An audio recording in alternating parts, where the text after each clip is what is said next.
Selalu Sobat Budaya kita akan bahas Jar of Clay. Saya ingat betul dulu di kelas saya di teologi saya dapat kelas CUC Jar of Clay di mana bencana tanah liat. Dan kita akan bahas 2 Korintus 4 ayat 7 sampai 10. Tetapi harta ini kami punyai dalam bencana tanah liat supaya nyata bahwa kekuatan yang melimpah-limpah itu berasal dari Allah, bukan dari diri kami. Dalam segala hal kami ditindas, namun tidak terjepit. Kami habis akal, namun tidak putus asa. Kami dianiaya, namun tidak ditinggalkan sendirian. Kami dihempaskan, namun tidak binasa. Kami senantiasa membawa kematian Yesus dalam tubuh kami, supaya kehidupan Yesus juga menjadi nyata di dalam tubuh kami. Jadi hari ini kita bahas tentang bencana tanah liat. Harta itu kalau kita simpan di bencana tanah liat. Di Jepang ada namanya kintsugi, ya, adalah seni Jepang memperbaiki tembikar yang rusak dengan menggunakan emas. Jadi tembikar yang pecah gitu diperbaiki dengan menggunakan emas. Jadi direkatkan kembali dengan campuran emas, dan itu sebuah keahlian yang luar biasa. Bekas letakannya bukan semakin samar, malah semakin terlihat jelas. Biasanya kalau kita ingin mengelip keramik yang pecah, pengennya apa? Pengennya bekasnya itu dihilangkan gitu. Tapi ini dengan kintsugi ini malah memperjelas retakannya dengan campuran emas. Tapi itulah tujuan dari kintsugi, mengajarkan bahwa retakan dan perbaikan adalah bagian dari sejarah benda itu sendiri, dan itu bukanlah sesuatu yang harus ditutupi. Perbaikan yang dilakukan malah seharusnya dipandang sebagai hal yang menambah nilai. Jadi seharusnya barang keramik itu dibuang karena pecah, tapi ketika dengan kintsugi ditambal dengan emas gitu ya, itu menjadi sebuah vas atau keramik yang luar biasa cantik. Jadi sama dengan hidup kita.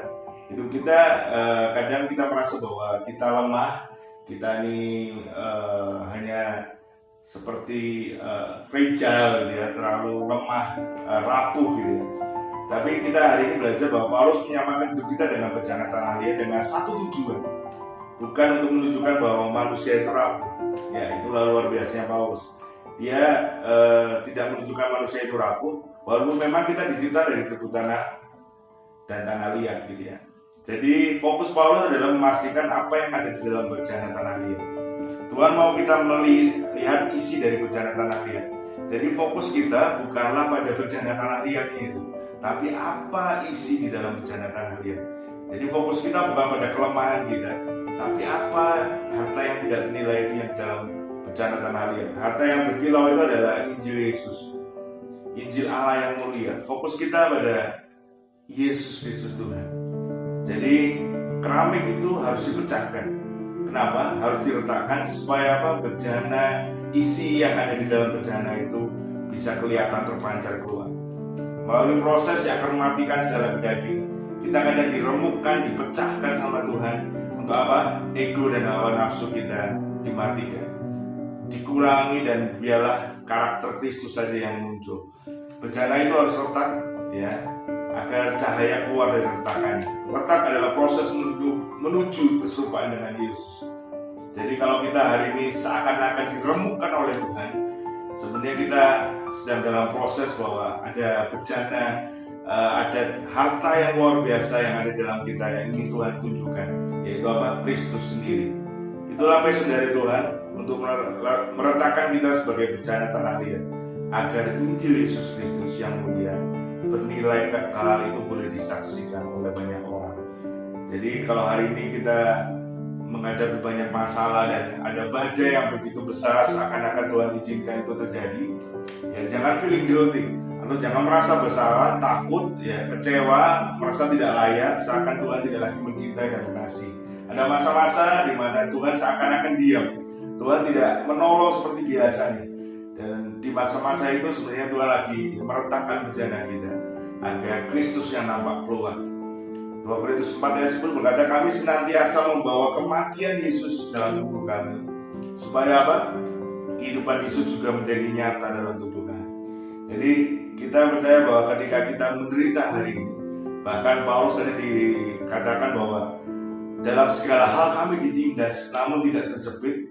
Kami habis akal namun tidak putus asa. Kami dianiaya namun tidak tinggalkan sendiri. Kami dihempaskan namun tidak binasa. Ini bisa dibayangin bahwa penderitaan boleh terjadi bertubi-tubi dalam hidup kita. Tapi biarlah Injil Kristus saja yang nampak dalam hidup kita. Supaya apa? Yesus nyata dalam hidup kita. Orang akan melihat bahwa bukan kekuatan kita, tapi Yesus yang ada dalam kita yang keluar, dan itu menjadi teladan bagi banyak orang. Penderitaan atau proses mendewasakan dan membawa kita menjadi serupa dengan Yesus Kristus. Jangan pernah alergi dengan proses, jangan pernah alergi dengan namanya tantangan atau masalah, tapi biarkan tantangan atau masalah atau proses itu seperti ombak besar yang tinggi yang dihadapi oleh peselancar. Selancar akan senang dengan ombak yang besar. Kenapa? Karena dia bisa mengendarainya dengan berselancar dengan baik. Ya, dia bisa seakan-akan bisa menari-nari di atas ombak. Karena apa? Karena peselancar tahu bahwa ombak itu tidak akan mengempaskan dia. Jadi hari ini kita percaya bahwa proses apapun dalam hidup kita, seberat apapun, tidak akan pernah melebihi kekuatan kita. Dan Filipi 3:10, ayat yang sangat terkenal, yang bukan lagi ialah mengenal dia dan kuasa kebangkitannya dan persekutuan dalam penderitaannya, di mana aku menjadi serupa dengan dia dalam kematiannya. Ini waktunya change your mind, waktunya ngebum. Mari seperti bejana tanah dia, jar of clay, yang diremukkan sama Tuhan, agar apa? Kristus nampak nyata dalam hidup kita. Jadi kalau hari ini banyak masalah, banyak proses yang kita hadapin, mari kita berpikir dan kita terus mengandalkan Tuhan, agar apa? Nyata Kristus yang nampak dalam hidup kita. Orang akan melihat bahwa itu bukan diri kita, tapi Kristus yang nampak terpancar keluar, dan terang Kristus akan dinyatakan. Dan orang akan bertanya, siapa Tuhanmu? Siapa Allahmu? Kenapa kamu bisa melewati badai di mana orang lain sudah give up, menyerah, tapi kamu bisa? Dan kita bisa menjawab dengan lantang, Yesus Kristus Tuhan.